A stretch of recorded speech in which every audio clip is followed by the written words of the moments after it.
Hey guys, what's going on? I'm back with another video, and today I want to talk about ignoring the YouTube algorithm.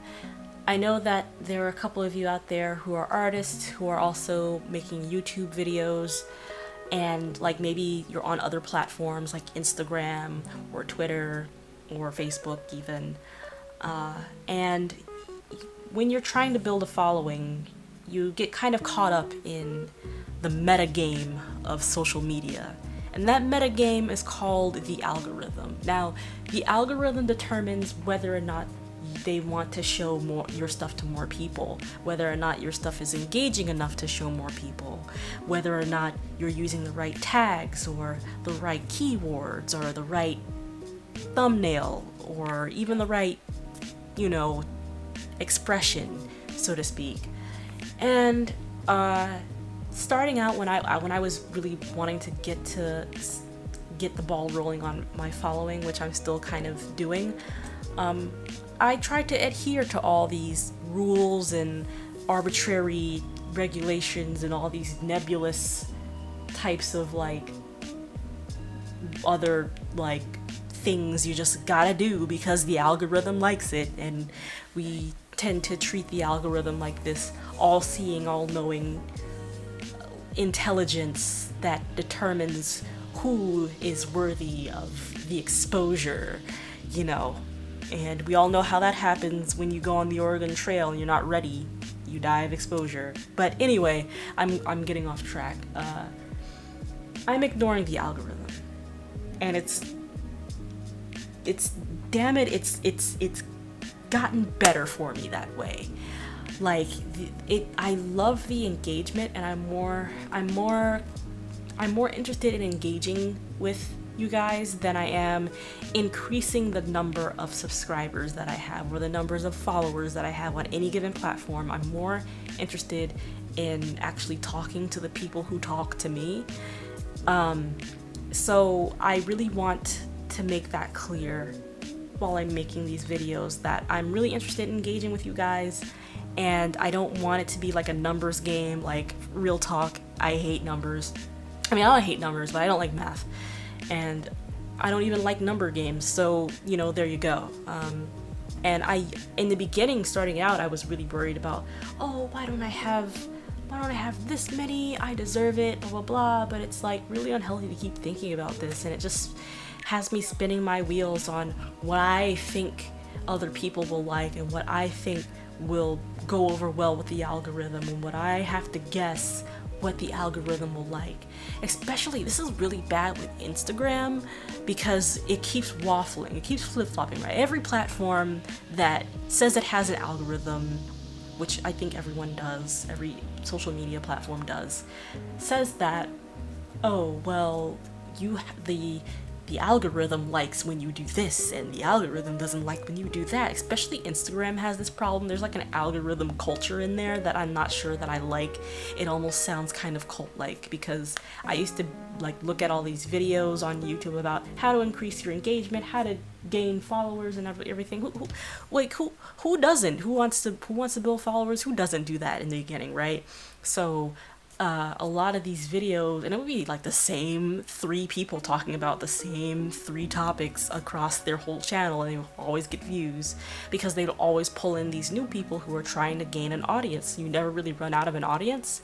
Anyway, I'm going off track, but they would always be like, here's the new January 2018 algorithm changes on Instagram, and then a month later, new February 2018 algorithm changes on Instagram, and then the next month it'd be new March 2018 algorithm changes on Instagram, and it's come on guys, you're literally nothing has changed. All they did was put one feature on there.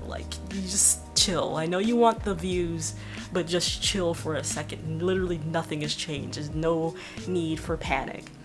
And they would always be don't use more than 30 tags. Instagram, the algorithm doesn't like that.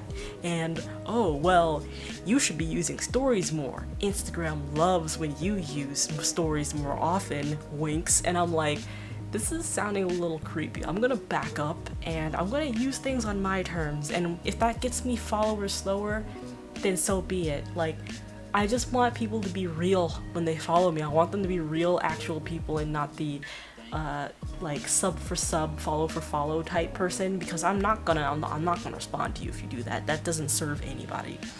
So, but anyway, ignoring the algorithm will probably do you a lot of good. It'll probably leave you a lot healthier in the long run, because you're not always thinking about, you're not always like, you don't lose sleep over wondering what will work and what the algorithm won't or won't like, will or won't like.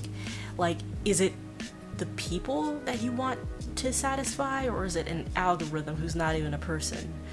Like, it's cool to use, I'm not saying don't use like good thumbnails or good tags or good keywords or anything like that. I'm not saying don't do that, don't utilize those tools since they're there, but don't try to metagame unless you like that kind of thing, unless you like the granular type of detail that goes into trying to like appease the algorithm or even game the system, if you will. If you like that kind of thing, more power to you. But if you're trying to like genuinely get a following and you're losing sleep over this nebulous ass algorithm, don't do it. You're probably in it for the wrong reasons if you're trying to keep up with an algorithm that's always going to be changing. And every time YouTube changes something, they change something because there's a reason for it that they don't really always explain all that well. And then a lot of the smaller creators will be like, oh, well, they changed this and they hate small creators and they're always moving the goalpost. And that may or may not always be true. But I can tell you right now, the reason why like everybody under like 1,000 subscribers don't get monetized is because advertisers don't want to spend their coin on people that are starting out, and they are not making any money anyway to begin with. Like, it just makes sense in a business perspective of things. It's not that your stuff isn't worth it, it's just that you don't have that following yet. And it's kind of more of a, it's not a sprint, it's a marathon, of course. And it shouldn't be a numbers game, because you're gonna give yourself headaches more than likely, unless, like I said, you enjoy that type of thing. So I know there are some of you out there who are also artists on YouTube trying to build a following through YouTube. Let me know what you think about all this and whether or not you really like to pay attention to trends and algorithms and things like that. Do you like to follow that kind of thing? Do you not like to follow that kind of thing? Do you think it's just bullshit? Let me know in the comments, because I really like to talk about this kind of stuff. Me, I'm just gonna ignore it from here on out, because it's not worth it. I would like to just talk to actual people. I don't want to see them as a number or an algorithm. I want to see them as like people with actual thoughts and opinions on things. And this is a really heavy one, because people are always complaining about that damn algorithm. So let me know. Talk to you guys later. Bye bye.